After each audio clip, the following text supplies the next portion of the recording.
My twin tried to marry my fiancée. I've always been the prettier twin. I don't mean that in a beachy way, it's just what I've always been told.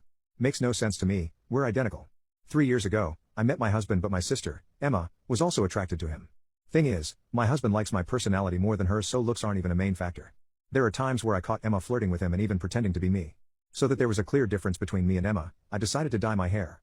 We're natural brunettes, so switching to blonde was a big change, one that I expected Emma to not do. A week after I had dyed my hair, Emma calls me sobbing that her hair stylist messed up her hair and she looks hideous and she doesn't know what to do. I drive to the salon and see how badly they messed up her highlights. It was all blotchy and the majority of her hair looked like that. I suggested dyeing her hair back to brown, but she insisted she wants lighter hair. That's when she says the best course of action is to go blonde.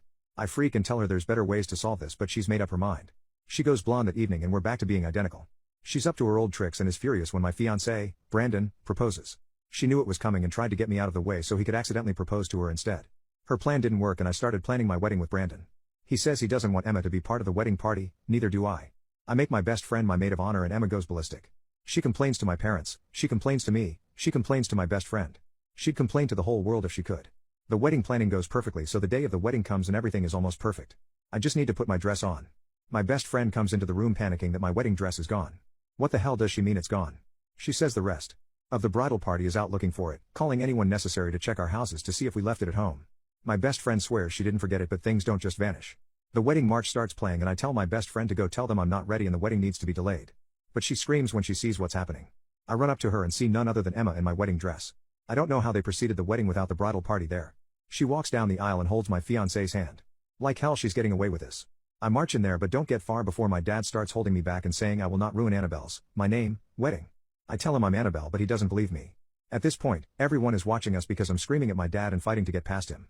Emma starts hysterically crying, saying that even now, I'm still trying to ruin things for her. I ask them why in the world I would start my wedding without my bridal party. Emma says they were occupied holding me back from ruining her wedding. My best friend walks in and says, Emma's trying to marry the groom. This right here is Annabelle. Emma calls bullshit and tells the officiant to continue on with the wedding. I get past my dad and run to Emma and attack her. I slap her, take off her veil, pull at her hair. Nothing I'm proud of, but I've had enough of her trying to steal my life. Brandon gets me off her eventually and asks me to prove my innocence. I tell him the story of how we met, how he asked me out, whisper him his secrets, and tell him just about anything only both of us know to try and convince him. He kisses me, showing me he believes me, and Emma yells at me to get away from him. Brandon announces that he was about to marry the wrong twin because Emma disguised herself as me. He tells his best man to escort Emma out and an hour later, I get married to Brandon. Emma is no longer welcomed in our lives and Brandon is not up for grabs.